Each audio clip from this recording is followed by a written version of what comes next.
They tried to leave me with the worthless piece on purpose. They sat me down at my own kitchen table, the table my father built with his own hands. And then they explained how they wanted me to divide the farm, the good bottomland, the road frontage, the barns, the original farmhouse. All of it would be transferred to my children, and I could keep the back 40, the rocky acres up the hill, the part nobody wanted. They smiled when they said it, as if they were doing me a kindness. My name is George Mabry. I'm 75 years old. I'm a third-generation farmer. For more than 50 years, I worked the ground my grandfather cleared with a team of horses. And then my own children, with help from a man who married into this family, decided I had become an obstacle. They expected me to sign away the valuable land and spend my remaining years in an old tenant cottage on the hill. They believed the back 40 was useless. They believed they had arranged everything perfectly. They did not know that 3 weeks before their little family meeting, a state transportation officer had driven up my gravel road. They did not know that I had already unfolded the old survey map, and they had no idea the state had drawn a highway interchange straight across the land they insisted I keep. Let me tell you about the Mabry farm. My grandfather broke the first field more than 100 years ago. My father worked it after him. Then I did.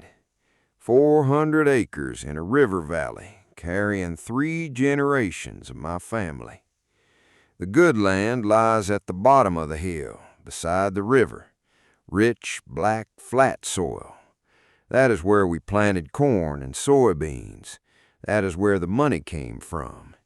It is also where the river comes every spring. Some years the water drains before planting. Other years it ruins the season. Everybody in the county knows the Mabry bottomland floods. That is manageable for crops. It is not manageable for houses. The back 40 is different. It sits above the river on the north ridge. The soil is thin.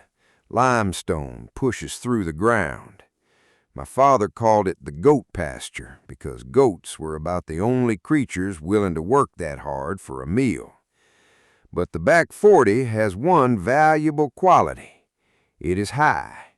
Floodwater has never touched it, not in my lifetime, not in my father's, not in any record I ever found. On the western edge stood an old tenant cottage. Martha and I repaired it years ago. It had a new roof, a small porch, a good well, and 8 quiet acres around it. The rest was rock and scrub oak. To my children, it looked like the worst land on the farm. To a highway engineer, it looked like the only ground that would stay dry. My wife, Martha, passed 4 years ago. After that, I slowed down. The farm felt twice as large without her. Some mornings I carried 2 cups of coffee to the porch before remembering I was alone. I leaned on my children more than I should have. That was when the trouble started. I have 3 children, my son Tommy, my daughter Rachel, and my youngest Ellen. Then there is Chad. Chad married Rachel. He's a real estate broker in the city, always in a pressed shirt, always holding a phone. Chad never worked a full day on the farm, but he could smell money on land. Money was the only crop he understood. He began talking about the future, about planning, about what would happen when I was gone. He said, "George, you are not getting younger. We should settle the property now so the family does not fight later." Tommy agreed because he wanted the barns and road frontage for an equipment business. Ellen wanted the original farmhouse. Rachel and Chad wanted the bottomland. Rachel's parcel would be placed in both their names because Chad insisted that married people should own property together. That should have warned me. Instead, I told myself they were trying to help. Grief can make a man mistake pressure for concern. Chad did not want to preserve the farm. He wanted to break it into pieces. Then he wanted to sell the best-looking piece before I was strong enough to stop him. Chad already had a developer interested in the bottomland. He saw a subdivision, rows of houses, and his company name near the highway. He knew the fields flooded. He was not foolish enough to miss 400 acres of standing water every spring, but he believed the problem could be engineered away. Raise the building pads, dig retention ponds, ask the county for a variance. He told Rachel the permit would be easy and the family would be rich. The developer believed him, but the entire farm still belonged to me. Chad could not sell while I held the deed, so he proposed a family division. Tommy would receive the barns, road frontage, and equipment sheds. Ellen would receive the farmhouse and the fields around it. Rachel and Chad would receive the bottomland beside the river. I would retain the back 40 and the tenant cottage. They called it fair because each parcel contained land. They did not call it fair because each parcel contained equal value. At the meeting, a lawyer read the papers aloud. Tommy would not look at me. Rachel stared at her hands. Ellen kept saying the farmhouse would stay in the family, as if that made the rest easier. Only Chad smiled. He pushed the papers toward me and said, "This gives everyone security, George." What he meant was that it gave him control. What he did not know was that I had already spent 3 weeks learning exactly where every boundary line lay. 3 weeks before that meeting, a man named Daniel Mercer came to see me. He worked for the State Department of Transportation. He arrived in a state car. We spread a preliminary route map across the hood. The state was planning a new bypass around the county. The old highway carried too many trucks through town. The engineers needed a dry place for an interchange, an on-ramp, an off-ramp, and drainage structures. The preferred route crossed the northern ridge of my farm, straight across the back 40. Daniel warned me the route was not final and asked me to keep it quiet. Then he pointed to the rough boundary and said, "If this alignment is approved, the state will need most of this parcel." Most was not good enough for me. I had farmed too long to trust a thick line drawn on a small map. That afternoon, I found the original survey of the back 40 in my father's metal filing cabinet. Then I hired a licensed surveyor from the next county. I told him I needed the northern boundary certified for a family division. For 2 days he walked the ridge with instruments and stakes. When he finished, he gave me a signed survey map. The proposed interchange fell entirely within 32 rocky acres. The tenant cottage and the 8 acres around it stood outside the expected right-of-way. I folded that certified map and placed it in my desk. Only then did I agree to attend Chad's meeting. I signed the division papers, but I did not sign because Chad fooled me. I signed because I was tired, because Martha was gone, because my children discussed my life as if I had already left it, and because I knew something they did not. When the lawyer reached the final page, I asked one question: "Does the back 40 remain mine alone?" Chad answered before the lawyer could. "Yes, George, every rocky foot of it." I looked at the lawyer.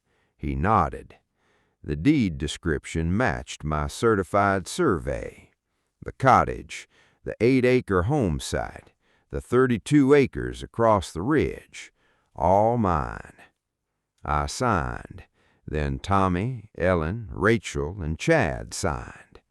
Chad shook my hand across my father's table. "You are doing the right thing," he said. I looked at him and answered, "We will see." He did not hear the warning. Men like Chad rarely hear quiet words. They're too busy listening to themselves. Within a week, I moved into the tenant cottage. Ellen took the farmhouse. Tommy measured the road frontage. Rachel and Chad walked the bottomland with their developer. I watched them from the hill. I felt hurt. I will not lie about that. Knowing their plan did not erase what my children had been willing to do. But hurt and helplessness are not the same thing. On my desk beside Martha's photograph lay the certified survey map, and across that map, in red pencil, ran the future highway. Chad moved fast. Greedy men usually do. Within a month, he brought the developer and an engineer to walk the bottomland and count future house lots. Chad told everyone the subdivision would make their parcels more valuable. Then he came up the hill to see me.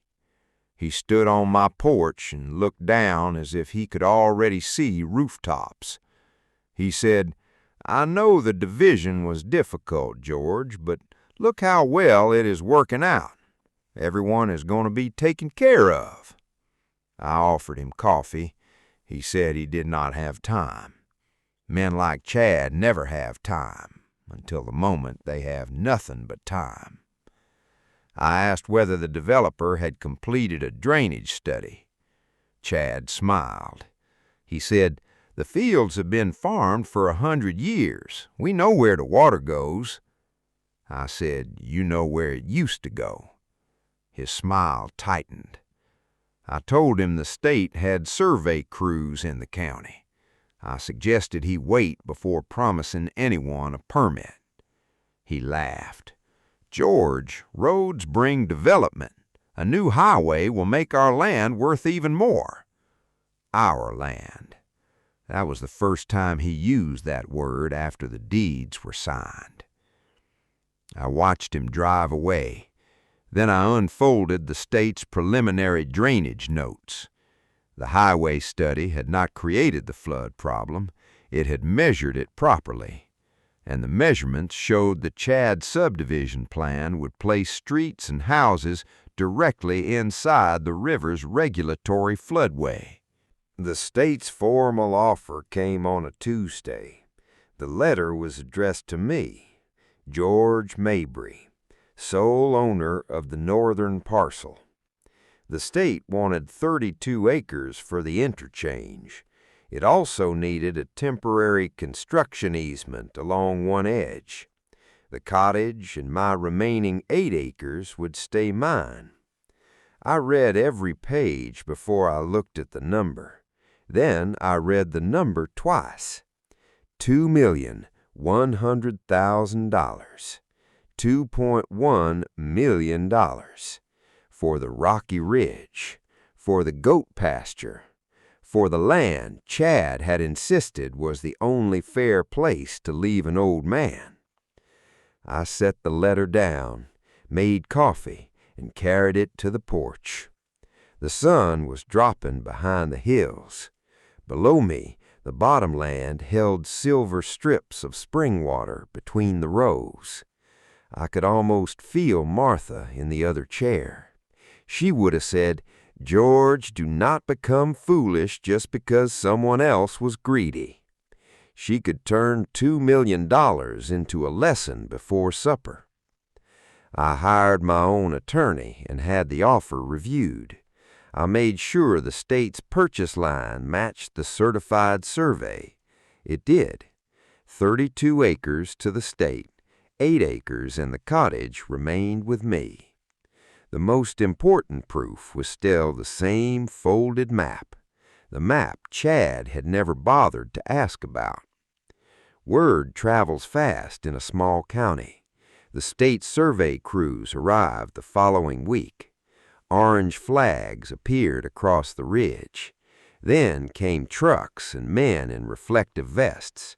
You cannot hide an interchange. Chad heard about the offer before I told anyone. He drove up my gravel lane so fast that stones struck the porch posts.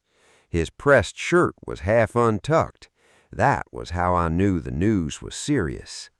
He climbed the steps without knocking. "What is the state paying you?" No hello, just the number. I said, "Sit down, Chad. You finally have time for coffee." He did not sit. He called the ridge family land and said everyone deserved a share. I let him finish. Then I carried the certified survey map outside. I opened it across the porch table. I pointed to the boundary line. "This is the parcel description your lawyer prepared." Then I pointed to the marked right-of-way. "This is the land the state needs." Every acre of the interchange sat inside the back 40. Not 1 foot crossed into Rachel's bottomland. Not 1 foot touched Tommy's road parcel. Not 1 foot touched Ellen's farmhouse. Chad stared at the map. I said, "You made certain the valuable land went into your names. You made certain I kept every rocky foot up here. It is signed, it is recorded, it is legal." His face changed. The survey map was not an opinion. It was proof, and Chad had created the boundary himself. He tried one last argument. He said, "Fine, keep the highway money. Rachel and I still have the bottomland. That parcel is worth plenty on its own." I looked down the hill. The river had left dark water in the lowest field. I asked whether he had spoken to the county planning office. He said his developer was handling it. I asked whether he had read the new hydraulic study. He stopped talking. That was when I knew he had not. I gave him the copy Daniel Mercer had sent me after the route became public. The state's engineers had modeled the river with current drainage data. The study did not create the floodplain. It proved how water moved across those fields. Most of Rachel and Chad's parcel fell inside the updated regulatory floodway. The land could still be farmed, but it could not be filled with streets and houses without blocking floodwater. The county would not approve the subdivision. Chad read the first page, then the second.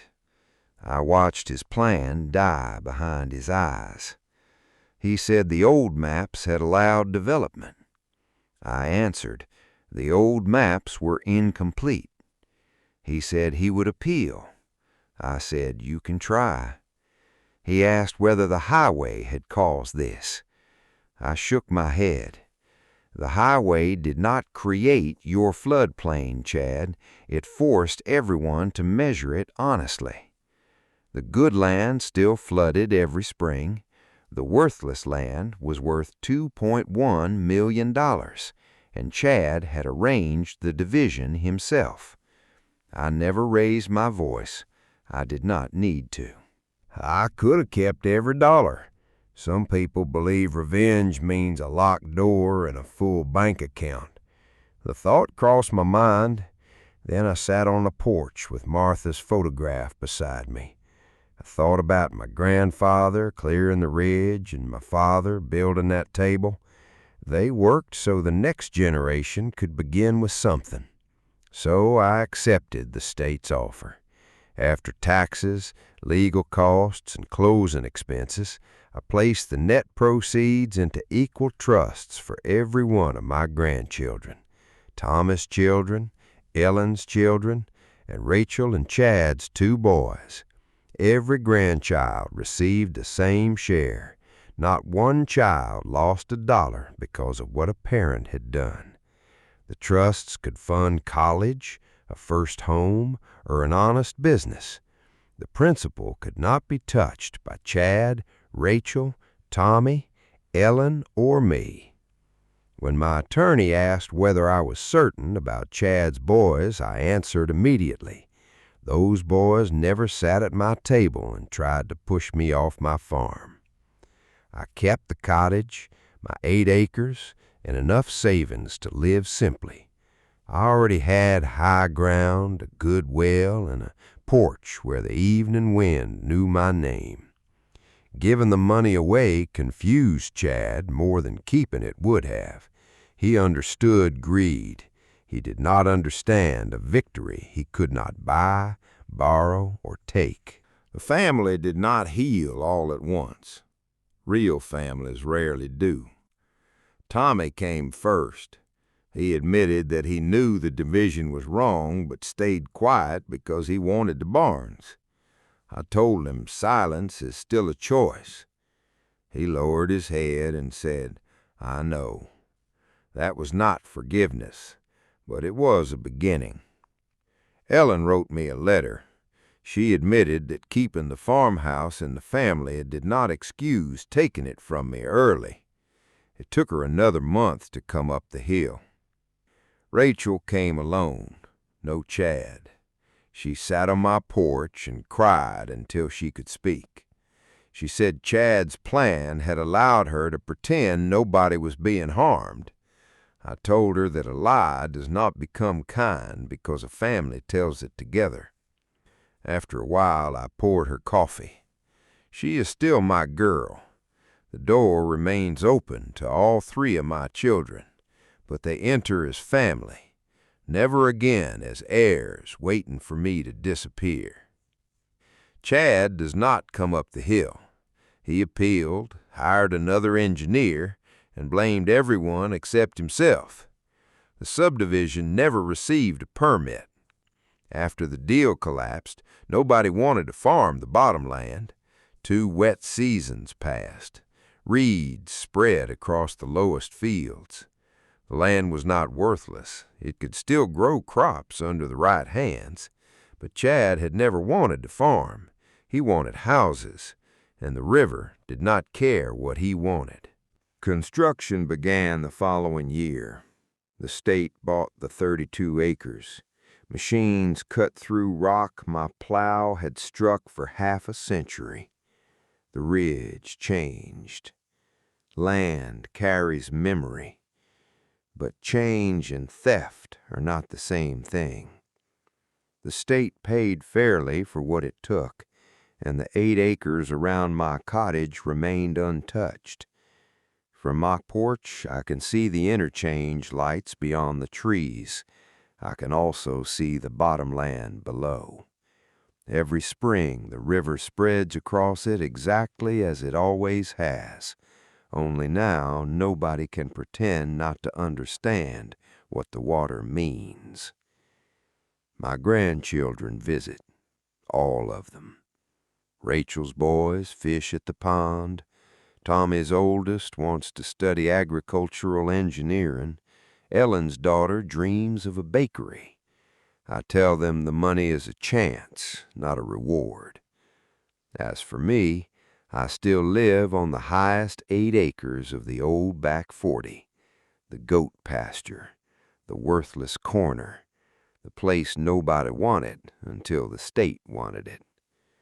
Sometimes people ask whether I planned the whole thing. I tell them the truth. I did not plan my children's greed.